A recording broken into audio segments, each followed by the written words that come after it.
Okay, good evening, everybody. So we'll just go with that. We've got limited time here tonight, so we'll just go ahead and start on the slides. I've got a lot to cover. So first slide, please, Gordana.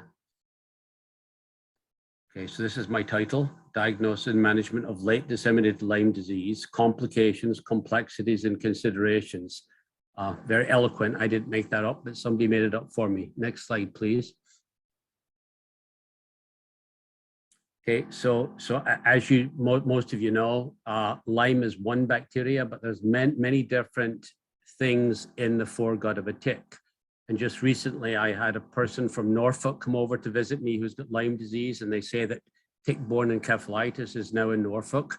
A few years ago, when one of my colleagues was doing a study in the UK of looking at ticks, and they said, we don't think we're going to find much, but they found tick-borne encephalitis in New Forest, they found it in Devon, they're now finding it in Norfolk.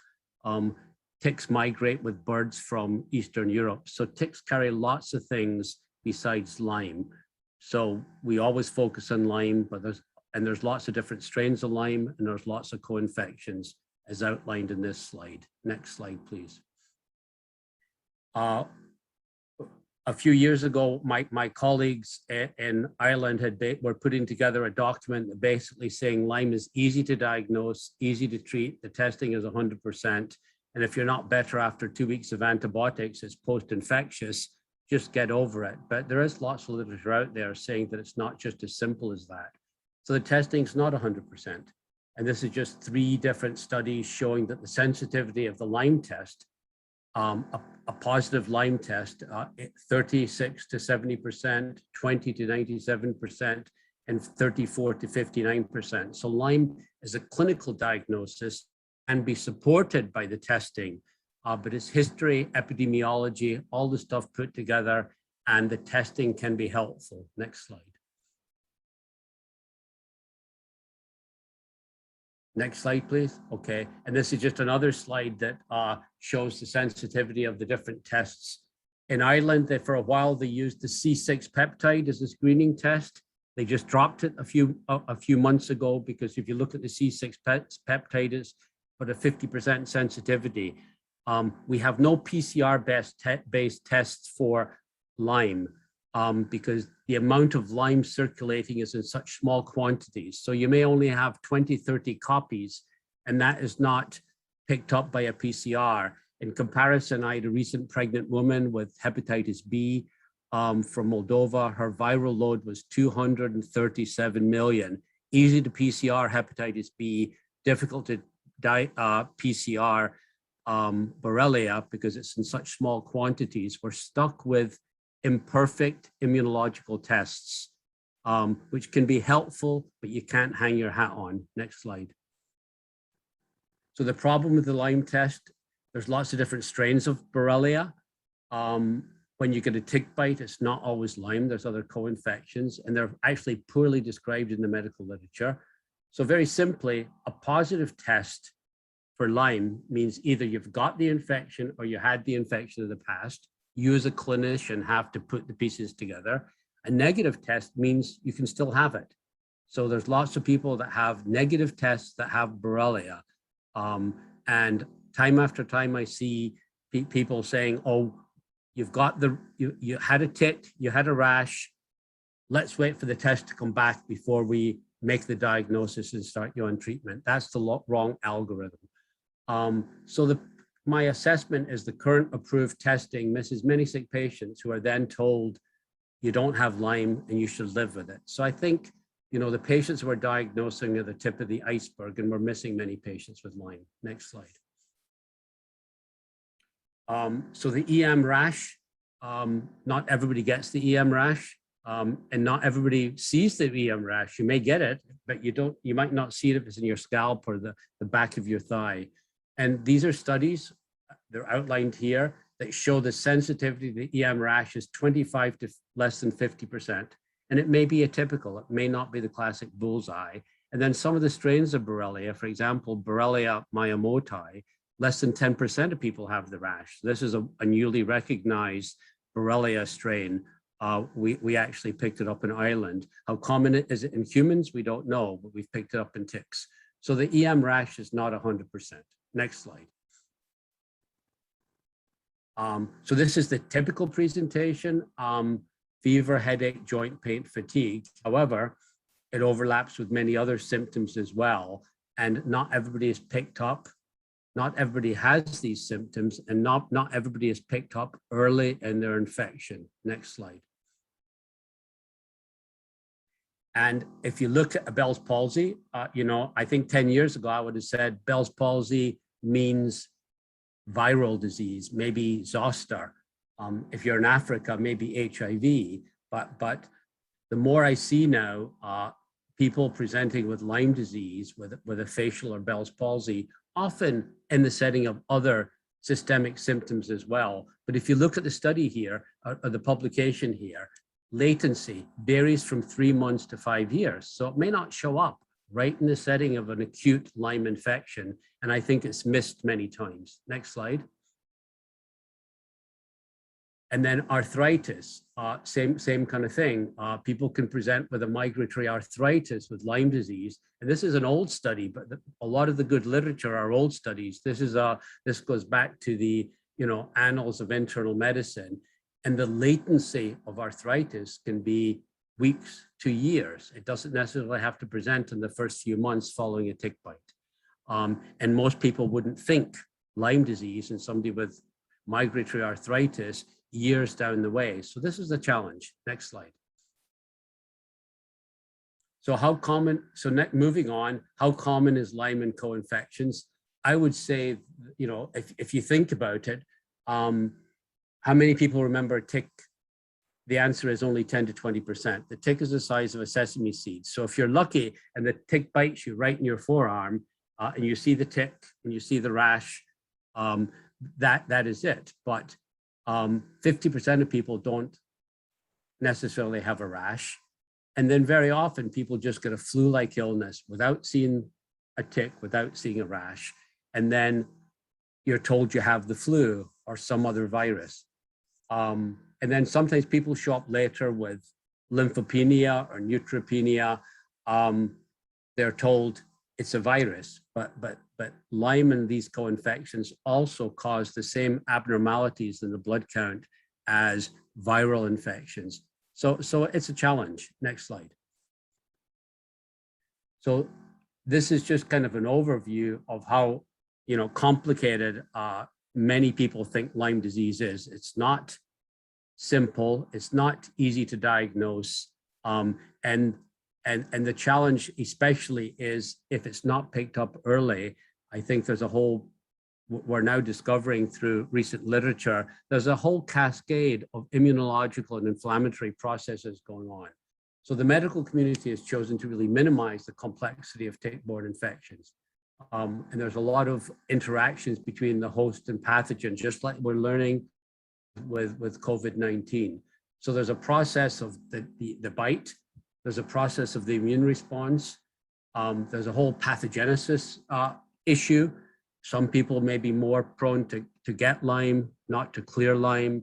And then many of my colleagues say 2 weeks of antibiotic, you're cured, the bacteria is gone. But there's compelling evidence that 2 weeks of antibiotics doesn't always cure people. There are antibiotic failures. And there's actually just recent data coming out of America that actually sometimes doxycycline sort of drives the bacteria into biofilms, and it may actually halt the infection, but not necessarily eliminate the infection. So there's lots of literature coming along that's saying that it isn't easy to diagnose, isn't easy to treat, and it can be long-standing and persistent. And the question is there persistent infection or is it persistent inflammation?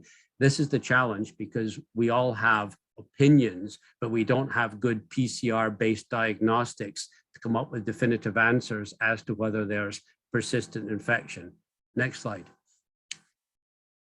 So how do you diagnose acute Lyme? Is history. It's very much a history and evaluation, multi-system involvement. You may not have the ECM rash. You may not see the tick. It's a clinical diagnosis. You don't sit, and if you think it's Lyme disease in the classic setting, you treat. You don't wait for the antibody test. Early treatment, and this is why it's so important, I think, that people on the firing line, first in line to see the patient, has an understanding of this. Early treatment will prevent later complications. And retreatment, longer courses of treatment may be necessary.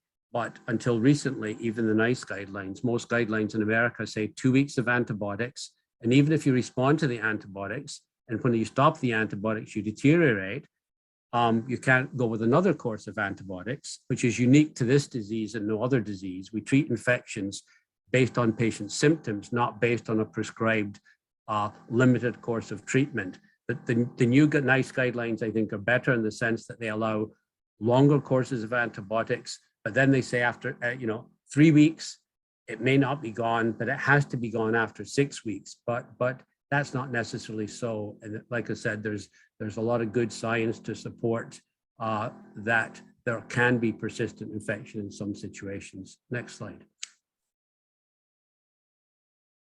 Okay, so the consequences of untreated Lyme. This is kind of a classic study going back to Steer, one of the pioneers in Lyme disease in the Annals of Internal Medicine. So if you don't get diagnosed and you don't get treated early, what happens down the way? Untreated people, 5% carditis, 10% neurological manifestations, 60% carditis. So this is untreated Lyme disease, and it may, like I said, it may occur later down the way, not immediately. Next slide. Is there such a thing as chronic Lyme? Well, this is the debate. Infectious Disease Society of America, which is a big group of 20,000 plus infectious disease doctors, including myself, say, based on what I think is really limited data, that the infection is gone after 2 or 3 weeks. And if you're still sick after 2 to 3 weeks, it's post-infectious. So they call it PTLDS, post-treatment Lyme disease syndrome.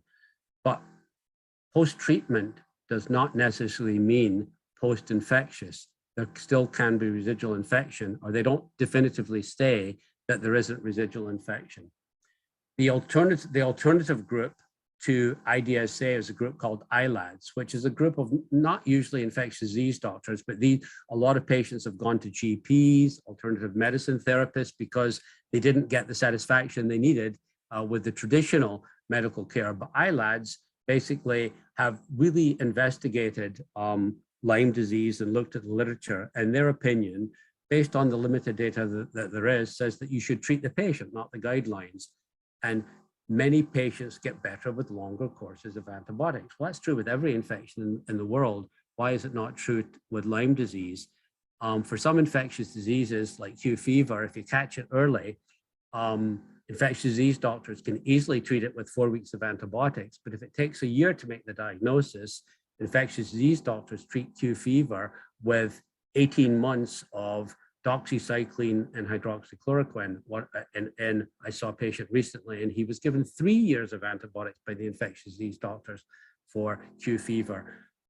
So we do have models of late diagnosis, chronic persistent infection, treating for longer courses, but this doesn't happen with Lyme because people say there's no such thing as chronic Lyme. So the critical part from a GP standpoint, if you catch the bite before dissemination, it's probably true that shorter courses cure in most cases. If you catch it late, it's harder to treat because I think some of the bacteria is disseminated and there's a lot of other inflammatory and autoimmune processes going on. So it's harder to treat.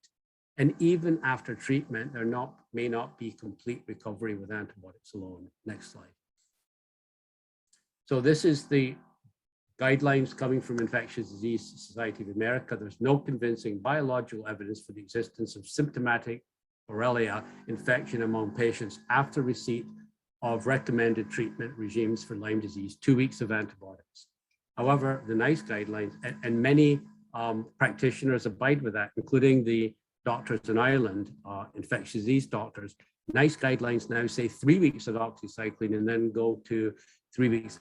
And well, why have they changed the guidelines if IDSA says 2 weeks does the job? Next slide. And this is kind of a proposing working definition from ILADS, so chronic Lyme disease is a multi-system illness with diverse musculoskeletal, neuropsychiatric, cardiac clinical manifestations result from an ongoing active infection with any one of several pathogenic members of Borrelia. Next slide. Next slide. And these are just, I've got a series of 30, 40 different articles from PubMed that kind of show persistence of Borrelia burgdorferi, some of them in animal models, but some in human models. There are research PCR tests that are available that have been utilized in certain studies. And there is evidence of persistent, chronic persistent infections for years and years, and untreated infections, and also chronic persistent infections in patients who have been treated with the standard curative doses of treatment. Next slide. So the efficacy of short-term antibiotics, and if you look at the study, there's a number of different studies. Short-term antibiotics fail 25 to 71% of patients with late-stage disease. So if you catch it early, when you see the rash before dissemination, probably shorter course works. But there's a number of different studies, some of them human studies, some of them animal, monkey studies showing persistent infection after standard treatment. Next slide. So how do you treat Lyme disease? And it's great to have so many pharmacists and GPs. Early treatment with antibiotics is the key. So is the key. Taking a history, thinking about Lyme disease, not diagnosing it as a ringworm rash. So if you catch it early, this is really important. And you treat quickly, you don't wait for the test results. And then I see this happening every day. Every week I see a new patient who wasn't treated because either somebody didn't think about it, or they said, well, it could be Lyme, let's wait for the antibody test to come back. And you all know about the window period. You all know that it may not be positive for weeks and weeks. And I've had a lady who was not positive for up to a year after having clinical, a bite, a rash, joint pain, and repeatedly went to the GP, and it finally went positive after a year. So doxycycline, there's guidelines. Doxycycline is still the standard of care, amoxicillin, and there's nice guidelines that have been outlined here. But there is no recommendation for chronic infection.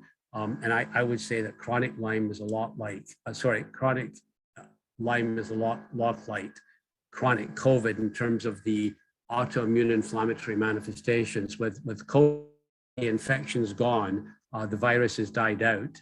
With Borrelia, people debate. So this is either dead proteins of Borrelia or persistent ongoing infection. In my opinion, based on my reading of the sciences, in many cases, or in some cases, there's chronic persistent infection. But if chronic Lyme, if it's missed, 10 to 20% of people go on to have persistent symptoms. And Johns Hopkins have a series of people with PTLDS, post-treatment Lyme disease syndrome. And if you do scans on these people, brain scans, PET scans, you'll see evidence of persistent inflammation in the brain. So there's something going on there.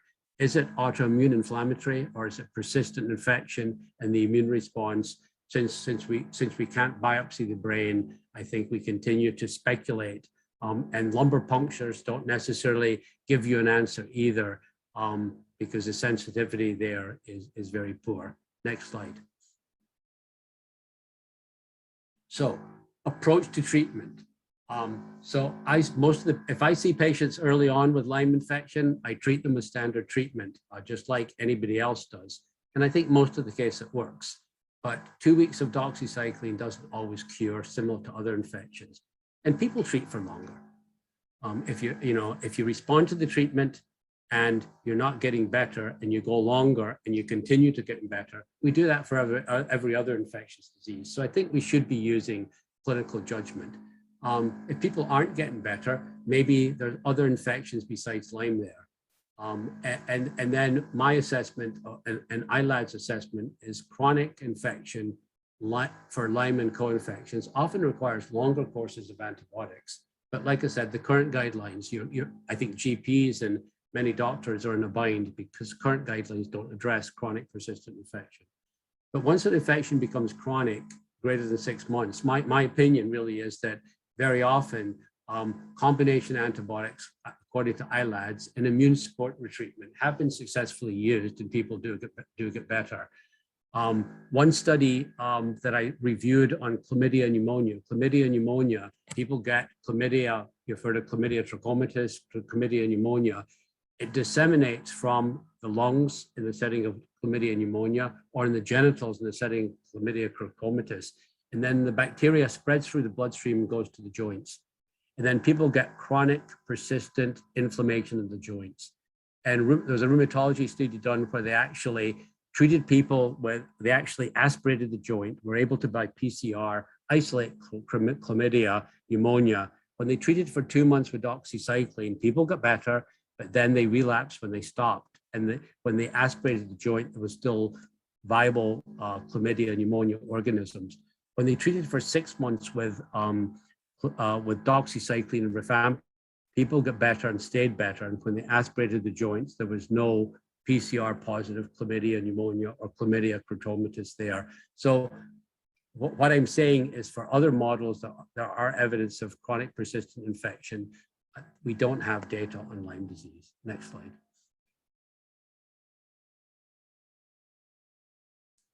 So what happens in vivo with chronic Lyme? I think what's going on is infection, inflammation, and autoimmunity.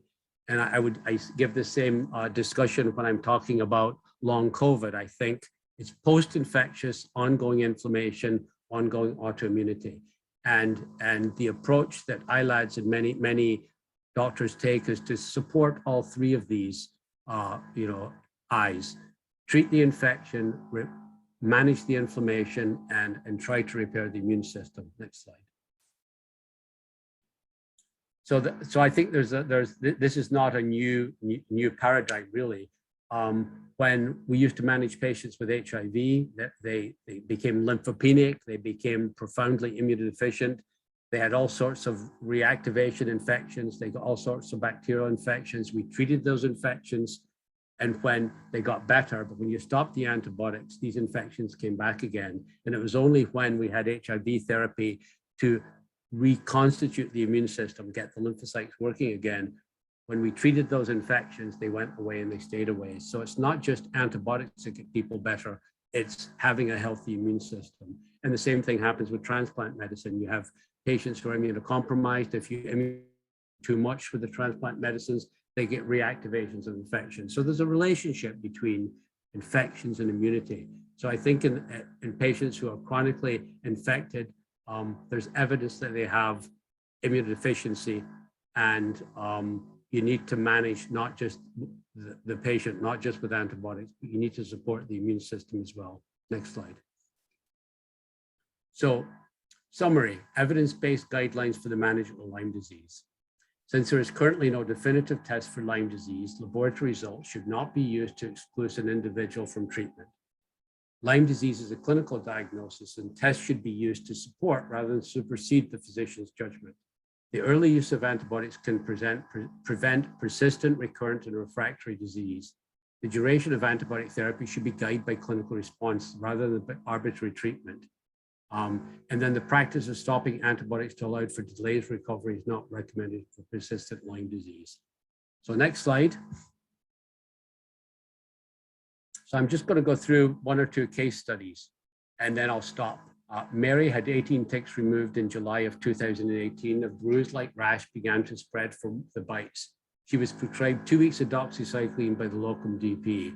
She then experienced muscle twitches, pains in the arms, anxiety. She had a Lyme antibody test, ELISA positive, but the Western blot came back negative 2 weeks after the bite. She was then retested 1 month later. Both ELISA and Western blot was negative.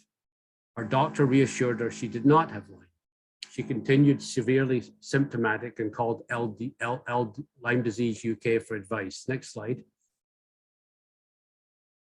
She then approached the GP following advice from Lyme Disease UK, who quoted the NICE guidelines, advised 3 weeks of doxy, another 3 weeks following this if the symptoms did not go away.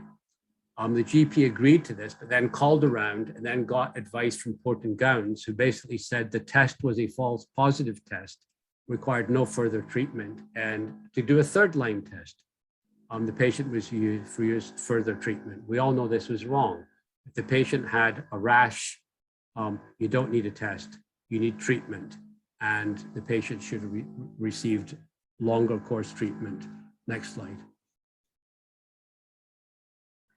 At a wedding in Castleknock, suburban Durban, June 2017, bitten by a tick, rash followed. 1 month later, flu-like, swollen glands, tired, urinary symptoms, night sweats, headache, pains in joints, diagnosed with glandular fever when the Lyme test was negative, done by the GP. But she was bitten by a tick and she had a rash. All of these symptoms continued for the next 9 months. She ordered the test from Armin, and the test was positive for Borrelia. At that time, the GP gave her 2 weeks of doxycycline. Next slide. She presented then 9 months post-fight with severe fatigue, chest pain, shortness of breath, palpitations, pain in the neck, joints, confusion, poor memory, disturbed sleep, vision problems, hangover, and symptoms. And then my treatment, based on my suspicion of her having Lyme and possibly some co-infections, I put her on limecycline, rifampicin, azithromycin, and with 2 months, she had total resolution of all of her symptoms. I'm not suggesting you do this, but I'm just telling you is that there are no guidance really in the UK or in Ireland for GPs or indeed specialists to do this, but there are patients who are missed, and there are patients who have persistent infection and longer course infection that do respond to longer course antibiotics. Next slide. Case 3, 66-year-old Irish woman visiting Glenshee, July 2016, rash in her left wrist, possible tick bite, Lyme test negative, not given treatment. Pain in lower legs, backs, knees, shoulder, poor energy, weak legs, breathing problems, ear pain, headaches. She continues sick for 1 year with these symptoms, then developed sweats all over, a rash in the area, a rash recurred in the area of the bite. Asked the GP to repeat the Lyme test, and it was now positive, both the ELISA and Western blots. So the test didn't go positive till a year later. Called microbiology, who advised 2 weeks of doxycycline. Next slide. Seen in consultation, severe symptoms, brain stuff, nerve stuff, joint stuff. She was severely lymphopenic. She was started on antibiotics and low-dose naltrexone and supplements. And then 2 months later, having been completed a combination of antibiotics and supplements, all of her symptoms were improved or gone.